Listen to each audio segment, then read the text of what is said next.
Yung mga panahong umating daw sa Malacanang, walang tenga, walang kamay, walang upuan. Nasaan si Lisa? Wala silang mailabas, hindi ba silang fake news? Di ba madali namang mag-live video? Tatahimik naman tayong mga Duterte. Pag pinakita nila sa isang live interview na nandito si Lisa.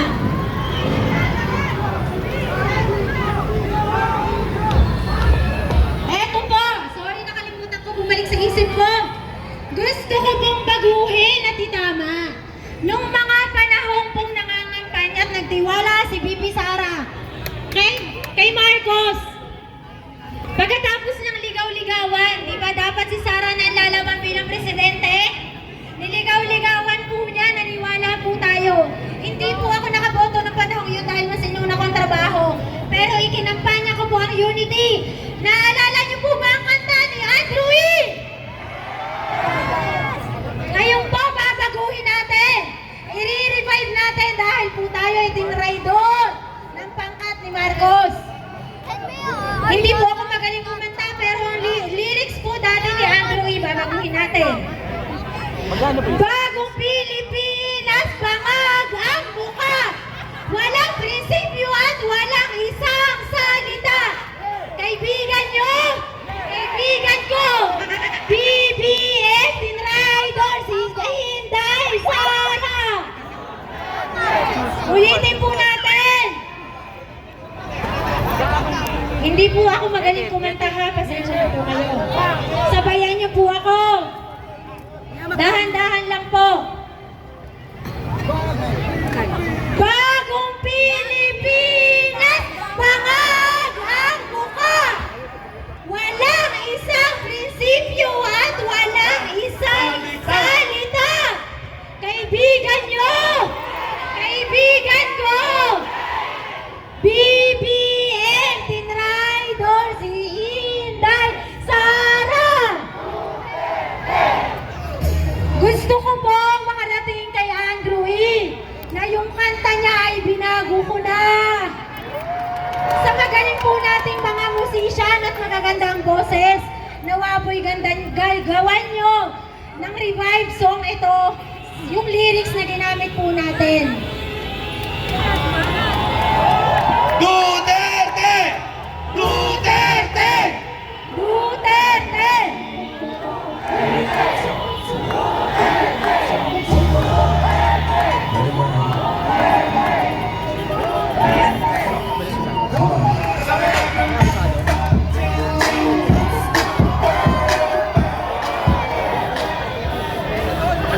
Okay! Pasensya na po kayo ha! Ako po ay simpleng tao lamang. Magsasaka po ang aking pamilya sa Quezon Province. Ako po ay nagtatrabaho sa Maynila, binubuhay ko po ang aking anak at sinusuportahan ko po ang aking mga pamilya. So ngayon po ang topic ko dahil ako po ay naging isang OFW dati.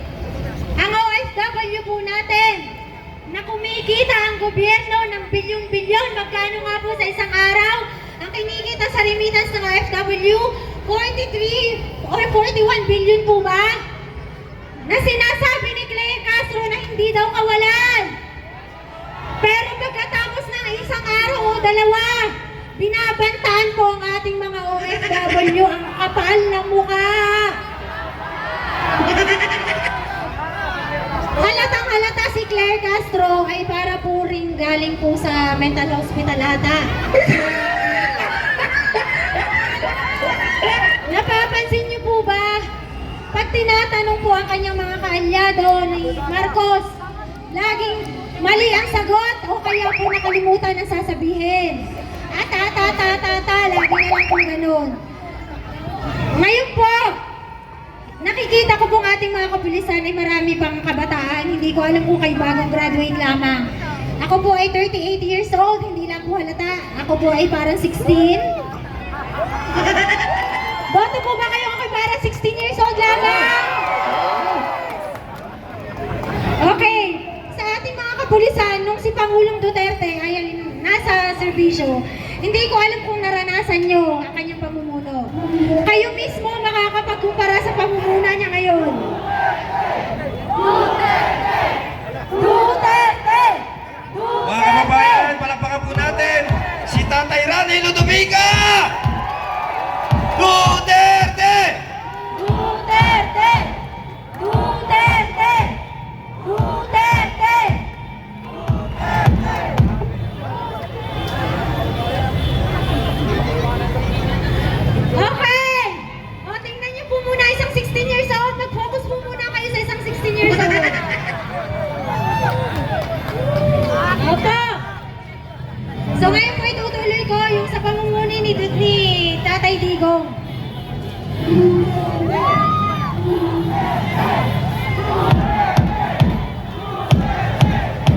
Sabayan po natin ang masarap na tengang busina. Duterte! Duterte! Duterte!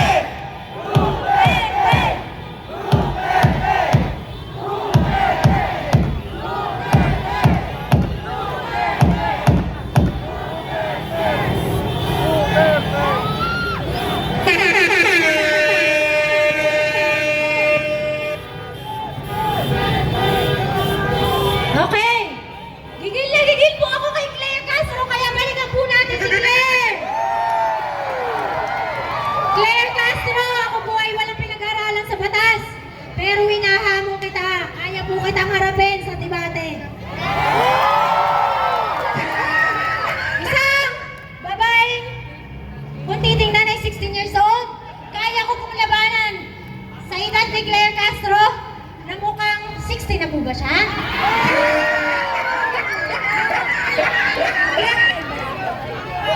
Senior, ilang taon na po ba si Claire Castro? 75! Imagine nyo, nung mga panahong napanood ko po yung video, sinabi ni Marcos sa isang interview, napakayabang ng bangag. Sinabi niya tayo daw ay hindi na tayo under ng jurisdiction ng ICC. Subalit natapwat, anong ginawa niya? Hindi niya kaya ang mga Duterte. Kaya pinalabas niya na ang ICC, Quezon Herodes na ang Interpol daw ang may gawa ng lahat. Pero may nakita ba kayong kahit isang Interpol nung panahong dinakip si Presidente Duterte? Oh my God! Wala! At ang putang ina, ginamit ang pera ng taong bayan para bigyan ng eroplano at ipadala sa Netherlands. Si Tatay Digong, tama ba yun?